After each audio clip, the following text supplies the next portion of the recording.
ನಮ್ಮ ದ್ವಾರಕಿನ ಹತ್ರ ಒಂದ್ಸಾರಿ 4 ಬಿದಿರು ಗಿಡ ತಂದು ಕೊಟ್ರೆ ನಾನು ಯಾಕೆ ಸರ್ ಅಂದೆ. ನಮ್ದು ಜಮೀನು ಇತ್ತು ರೆಡ್ಡಿ ಅವ್ರ 60 ಎಕರೆ, ನಮ್ಮ ಅಂಟಮ್ಮದ್ರ ಮಕ್ಳು ಯಾರು ಮಾಡ್ತಿಲ್ಲ, ನನಗೆ ಮಕ್ಳಿಲ್ಲ, ನಾನು ಸತ್ತೋಗಿದ್ದು ಗೊತ್ತರೆ ನಾನು 4 ಗಳ ಕಳಿಸ್ಬಿಡಪ್ಪ, ಕಬ್ಬಣದ ಮೇಲೆ ಒತ್ತು ಬಿಡ್ತಾರೆ ಅಂತ. ಇಂಥ ದುರ್ದೈವದ ಸ್ಥಿತಿಯಲ್ಲಿ ನಮ್ಮ ಕೃಷಿ ದುಡ್ಡು ಅಂತ ಹೋಗಿ ಕಷ್ಟಕ್ಕೆ ಸಿಕ್ಕಾಕೊಂಡಿದ್ದೀವಿ. ಈಗ ಆಗ್ಬೇಕಾಗಿರೋದು ಈ ದೇಶದಲ್ಲಿ ಇಷ್ಟೇ, ಯಾವ ಸಬ್ಸಿಡಿ ನಮಗೆ ಬೇಡ, ಯಾವ ಸರ್ಕಾರದ ನೆರವು ಸಾಲವನ್ನಾನು ಬೇಡ, ಈ ನಾಟಕಗಳು ನಮಗೂ ಬೇಡ. ನಮಗೆ ಬೇಕಾಗಿರೋದು ಈ ಭೂಮಿಯಲ್ಲಿ ನೀಡಿದಿಟ್ಕೊಳ್ಳೋ ಶಕ್ತಿ ಬರೋ ಹಂಗೆ ಹ್ಯೂಮಸ್ ಅಥವಾ ಸಾಯಿಲ್ ಕಾರ್ಬನ್ ಅಂತೇವೆ. ಕನ್ನಡದಲ್ಲಿ ಕೆಲವು ಪದಗಳು ನನಗೆ ಬರೋದಿಲ್ಲ. ನಾನು ಮೂಲತಃ ತೆಲುಗು, ನಾನು ಇದಾಗ್ಬಿಟ್ಟಿದ್ದೀನಿ, ಹೈಬ್ರಿಡ್ ಆಗ್ಬಿಟ್ಟಿದ್ದೀನಿ. ಅದರಿಂದ ಮಧ್ಯೆ ಇಂಗ್ಲಿಷ್ ಉಪಯೋಗಿಸ್ತೀನಿ, ಕ್ಷಮಿಸಿ.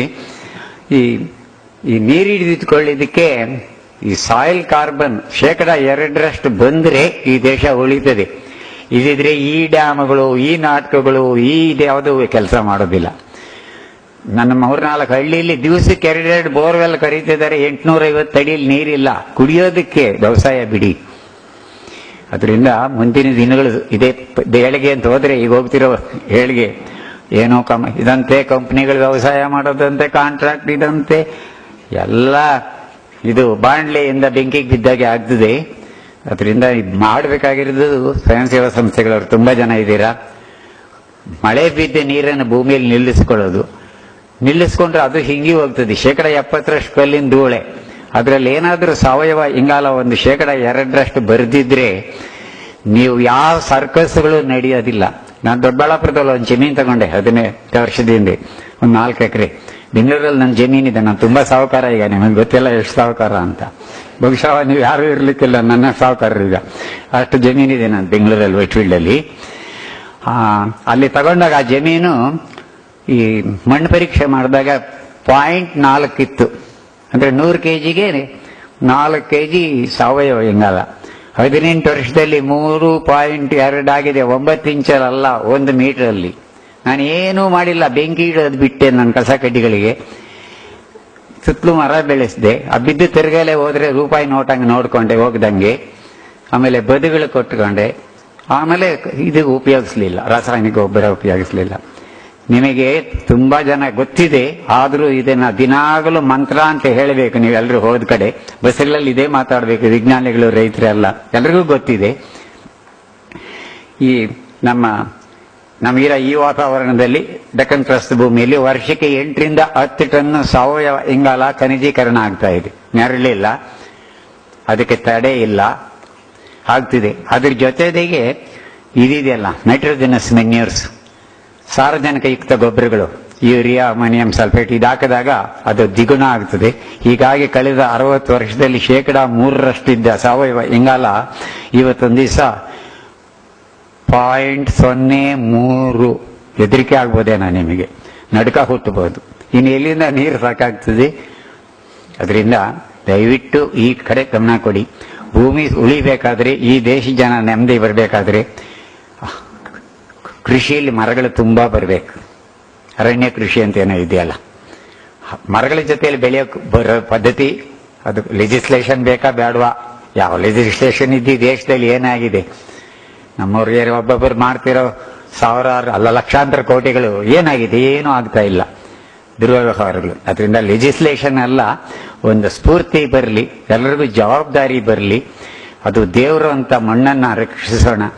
ಅದಕ್ಕೆ ಸಾವಯವ ಇಂಗಾಲ 2% ಆಗದಿದ್ರೆ ಕೃಷಿ ಉಳಿಯೋದಿಲ್ಲ.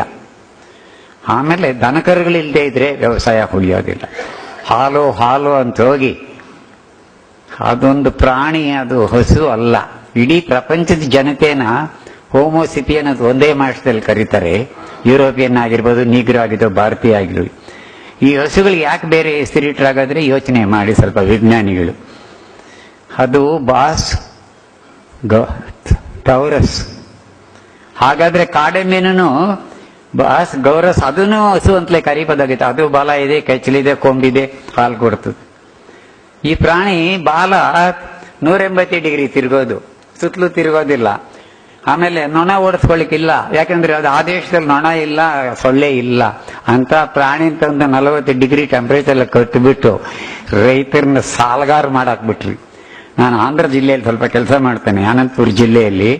ಅಲ್ಲಿ 2 ಸಂಸ್ಥೆಗಳಿದೆ. ಒಂದು RDT, ರೂರಲ್ ಡೆವಲಪ್ಮೆಂಟ್ ಟ್ರಸ್ಟ್ ಅಂತ ಒಂದು, ಇನ್ನೊಂದು ಟಿಂಬಕ್ಟು ಅಂತ. ಟಿಂಬಕ್ಟೂರು ಅವ್ರು ನಂದು ಒಂದು 30 ವರ್ಷದ ಸಂಪರ್ಕ ಇದೆ. ಅವ್ರು ಬರೀ ನಾಟಿ ಹಸು ಕೊಟ್ರು. ನನ್ನ ಜೊತೆಲಿ ಬಂದ್ರೆ ತೋರಿಸ್ತೇನೆ. ನಾನು ಅತಿಶಯೋಕ್ತಿ ಯಾವತ್ತೂ ಮಾತಾಡೋದಿಲ್ಲ, ದೊಡ್ಡಸ್ಗೆ ನನಗೆ ಬೇಕಾಗಿಲ್ಲ. ನನ್ನ ಜೊತೆಲಿ ಬಂದ್ರೆ ನಾಳೆನೆ ಕರ್ಕೊಂಡೋಗಿ ತೋರಿಸ್ತೇನೆ. ನಾಟಿ ಹಸು 8 ವರ್ಷದಿಂದ ತಗೊಂಡವರು 60,000 70,000 ರೂಪಾಯಿ ಸಂಪಾದನೆ ಮಾಡಿದ್ದಾರೆ. ಸೀಮೆ ಹಸುಗಳಲ್ಲಿ 40% ಸತ್ತೋಯ್ತು. ಉಳಿದಿದ್ದನ್ನು ಕಟಕರು ಮಾರ್ಕೊಂಡು ಇವ್ರು ಮುಖ ಮುಚ್ಚಿಕೊಂಡು ಓಡಾಡ್ತಿದ್ದಾರೆ. ಸೀಮೆ ಹಸು ಬೇಕಾ ಬೇಡವಾ ನಿಮಗ್ ಬಿಟ್ಟಿದ್ದು. ಹಾಲು ಮಜ್ಜಿಗೆಗೂ ತುಪ್ಪಕ್ಕೆ ಹಾಲು ಬೇಕಾಗಿದ್ದು. ಕೋವಾ ಬಂತು, ಎಲ್ಲ ಬಂದು ಕಡೆಯಲ್ಲಿ ಒಂದು ದರಿದ್ರ ಬಂದಿದೆ, ಪನ್ನೀರ್ ಅಂತ. ನಮ್ಮ ಹಳ್ಳಿಲೂ ಪನ್ನೀರ್ ಇಲ್ಲದೆ ಈಗ ಅಡಿಗೆ ಮಾಡ್ತಿಲ್ಲ. ಅದಕ್ಕಿಂತ ದರಿದ್ರದ ಊಟ ಏನು ಇರ್ಲಿಕ್ಕಿಲ್ಲ, ಬೊಜ್ಜು ಬರ್ಲಿಕ್ಕೆ. ಇದೆಲ್ಲ ಒಂದು ಕಂಕಾಕ್ಟೆಡ್ ಸೈನಾ, ಆರ್ಟ್ ರಿಲೇಟೆಡ್ ಸೈನಾ, ಏನ್ ಸೈನ್ಸ್ ನನಗಂತೂ ಗೊತ್ತಿಲ್ಲ. ಅಂತೂ ದೇಶನ ಹಾಳು ಮಾಡ್ಲಿಕ್ಕೆ, ಜನರನ್ನ ರೋಗಿಗಳು ಮಾಡ್ಲಿಕ್ಕೆ ಏನೇನು ಬೇಕೋ ಎಲ್ಲ ವಿಜ್ಞಾನಗಳು ನಮ್ಮಲ್ಲಿದೆ.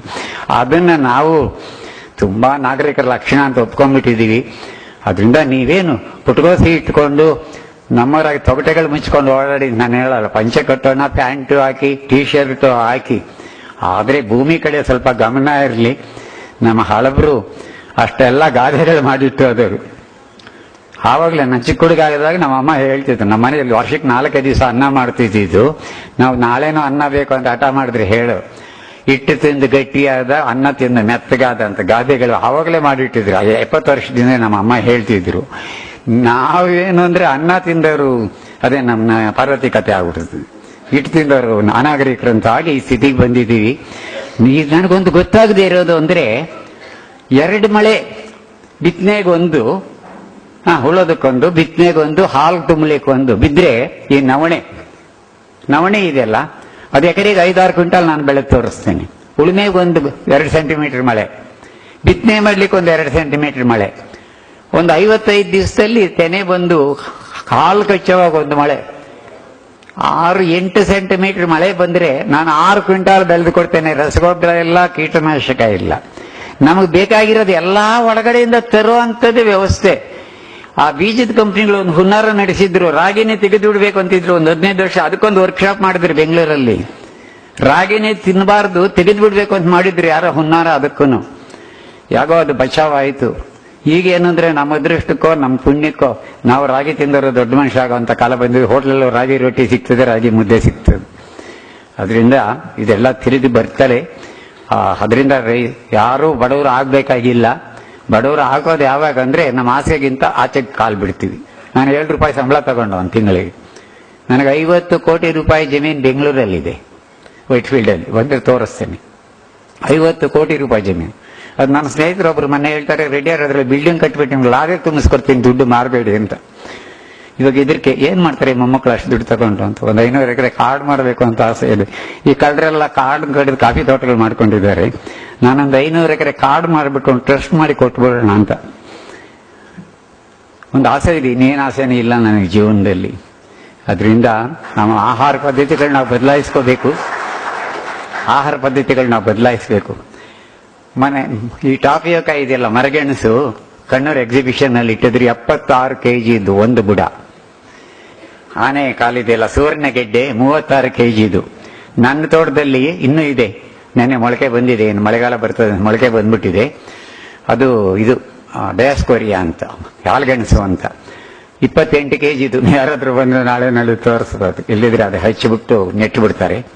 ಇಂತಹ ಗೆಡ್ಡೆಗಳು ಬಿತ್ತನೆ ಬೇಕಾಗಿಲ್ಲ, ಪಾದರಸ ಬೇಕಾಗಿಲ್ಲ, ಪ್ರುಡೋಮಿಲ್ ಬೇಕಾಗಿಲ್ಲ, ಬ್ಯಾಂಕಿನ ಲೋನು ಬೇಕಾಗಿಲ್ಲ, ಸಬ್ಸಿಡಿನೂ ಬೇಕಾಗಿಲ್ಲ, ಸಾಲ ಮನ್ನಾ ಬೇಕಾಗಿಲ್ಲ. ಒಂದು ಚಿಕ್ಕ ಗೆಡ್ಡೆ ಭೂಮಿಲಿ ಬಿಟ್ಟು ಬಂದ್ರೆ ಆ ಭೂಮಿ ತಾಯಿ 15-20 kg ಗೆಡ್ಡೆಗಳು ಕೊಡ್ತದೆ.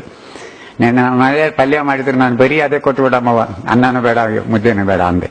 ಅಷ್ಟು ಚೆನ್ನಾಗಿತ್ತು ಆ ಪಲ್ಯ. ಅದ್ರದ್ದು ಹಾಲ್ಗೆಣಸಿಂದು. ನಮಗಿದೆಲ್ಲ ಆಹಾರ ಅಲ್ಲ. ನಮಗೆ ಆ ದರಿದ್ರ ಬರ್ಜರು ಇನ್ನೇನೋ ಒಂದು ಬಂದಿದೆಯಲ್ಲ, ಮನೆ ಕಳಿಸ್ತಾರಲ್ಲ ಹೋಮ್ ಡೆಲಿವರಿಗೆ. ಯಾರೋ ಹೇಳ್ತಿದ್ರು, ರೆಡಿಯರ್ ನಿಮ್ ನಾಯಿ ತಿನ್ನೋದಿಲ್ಲ, ಅದ್ರ ಹೆಸರು ಹೇಳ್ತೀರಾ ಅಂತ. ಅದು ದೊಡ್ಡ ಗೌರವದ ಸಂಕೇತ. ಅದು ಹೋಮ್ ಡೆಲಿವರಿ ಅಂತೆ. 150 ರೂಪಾಯಿ ಕೊಟ್ಟುಬಿಟ್ರೆ ಬಿಸಿ ನಿಮ್ಮ ಮನೆಗೆ ತಂದು ಕೊಡ್ತಾರಂತೆ. ಮನೆ ಒಂದು ಹೋಟ್ಲ್ ಮುಂದೆ ಹೋಗ್ತಿದ್ದೆ, 70 ಮೋಟರ್ ಸೈಕಲ್ಗಳಿದ್ರು ಹೋಮ್ ಡೆಲಿವರಿ ಇದ್ದು. ನಿಮ್ಮ ದುಡ್ಡೆಲ್ಲ ಎಷ್ಟು ಮಾಡಬಾರ್ದು ಪಾಪ ಎಲ್ಲ ಮಾಡಿ ಸಂಪಾದನೆ ಮಾಡಿ ಆ ದರಿದ್ರದವರು ಕೊಟ್ಟು ಈ ದೇಶಕ್ಕೆ ಅಗೌರವ ಕೊಡ್ತಿದ್ದೀರಾ. ಇದ್ರೆಲ್ಲ ನಾವೆಲ್ಲ ಪಾಲ್ಗಾರರು ತಲೆ ತೆಗೆಸ್ಕೋಬೇಕು. ದಯವಿಟ್ಟು ಎಚ್ಚರಿಕೆ ಆಗಿರಿ. ಅದರಿಂದ ನಾನು ಕೆಟ್ಟದಾಗಿ ಮಾತಾಡ್ತಿದ್ದೇನೆ ಗೊತ್ತಿಲ್ಲ, ನಾನು ಕರುಳು ಬೆಂದೋಗ್ಬಿಟ್ಟಿದೆ, ಆ ನೋವಿಂದ ಮಾತಾಡ್ತೇನೆ, ನಾನು ಕ್ಷಮಿಸಿ. ನೀವೇನಾದರೂ ತಿರುಗಿ ಈ ಸರ್ಕಾರಕ್ಕೆ, ನಾವು ವಿಜ್ಞಾನಿಗಳಿಗೆ ಏನಾದರೂ ಒಳ್ಳೇದು ಮಾಡಬೇಕು ಅಂತ ದೇಶಕ್ಕಿದ್ರೆ ಈ ತೃಣಧಾನ್ಯಗಳಿಗೆ ಹೋಗಬೇಕು, ಬೀಟಿ ಬದನೆ ಅಲ್ಲ. ನನ್ನ ಹತ್ರ ಬದನೆ ಗಿಡ ಮಾಡ್ತೇನೆ, ಈ ಸುಂಡೆಕಾಯಿ ಗಿಡ ಇದೆಯಲ್ಲ, 18 ಜಾತಿ ಬದನೆಕಾಯಿ ಇದೆ ಒಂದು ಗಿಡದಲ್ಲಿ. ನಂದು 8 ವರ್ಷದಿಂದ ಕಾಯಿ ಬಿಡ್ತಾನೆ ಇದೆ, ವಾರಕ್ಕೊಂದು 2 kg. ನನ್ನ ಹತ್ರ 18 ಗಿಡ ಮಾಡಿದ್ದೀನಿ, 2 ಅಂಗಡಿ ಕೊಡ್ತಾ ಇದ್ದೀನಿ, 3 kg ವಾರಕ್ಕೆ. 18 ಗಿಡ ಇದೆ, ಹೊಸದಾಗಿ ಮಾಡಿದ್ವಿ.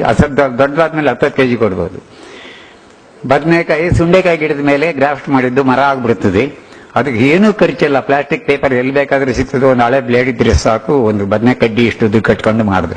ಆಮೇಲೆ ಇನ್ಯಾವುದಾದ್ರೂ ಊರ್ಗೋದಾಗ ಇನ್ನೊಂದು ಬಿಳಿದೋ ಕೆಂಪುದೋ ಚುಕ್ಕೆದೋ ಸಿಕ್ಕಿದ್ರೆ ಆ ಕಡ್ಡಿ ಕತ್ತರಿಸೋ ಒಂದು ಗ್ರಾಫ್ಟ್ ಮಾಡಿದ್ರೆ ಇನ್ನೊಂದು ಕೊಂಬೆಲಿ ಇನ್ನೊಂದು.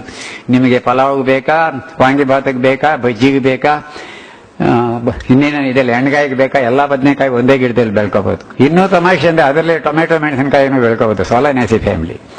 ಈ ತಾಳ್ಮೆ ಬೇಕು, ಆಸಕ್ತಿ ಬೇಕು, ಗೌರವದಿಂದ ಬದುಕಬೇಕು ಅನ್ನೋದು ಬರಬೇಕು. ಅದು ಬಿಟ್ಟು ಇನ್ನೇನೇನು ಮಾಡಿದ್ರೂ ಈ ದೇಶ ಉದ್ಧಾರ ಆಗೋದಿಲ್ಲ. ಮಾನ ಮರ್ಯಾದೆ ಬಿಟ್ಟು ಸೋ ವಾಟ್, ಯಾರಾದ್ರೂ ಮಾತಾಡ್ತಿದ್ರೆ ನಾಚಿಕೆ ಮರ್ಯಾದೆ ಅನ್ನೋ ಪ್ರಶ್ನೆ ಇಲ್ಲ. So what, everybody is like that. ಆ ಇಲಿ ಇದೆ, ನಾಯಿ ಇದೆ, ಹಂದಿ ಇದೆ, ಅದು ಹುಟ್ಟುತ್ತದೆ, ಮಕ್ಕಳು ಮಾಡ್ತದೆ, ಸಾಯ್ತದೆ.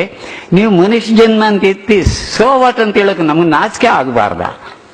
ಅದರಿಂದ ದಯವಿಟ್ಟು ಸ್ವಲ್ಪ ದುಡಿಮೆ, ಪ್ರಾಮಾಣಿಕ ಜೀವನ ನಡೆಸೋ ಜನರನ್ನ ಗೌರವದಿಂದ ನೋಡೋದು ಕಲೀರಿ. ದೇಶ ಉದ್ದಾಗ್ತದೆ. ಬೇರೆ ಯಾವ ಮಾರ್ಪಾಡು ತಂದ್ರೂ ನನಗೆ ನಂಬಿಕೆ ಇಲ್ಲ ದೇಶ ಉದ್ಧಾರ ಆಗೋದು.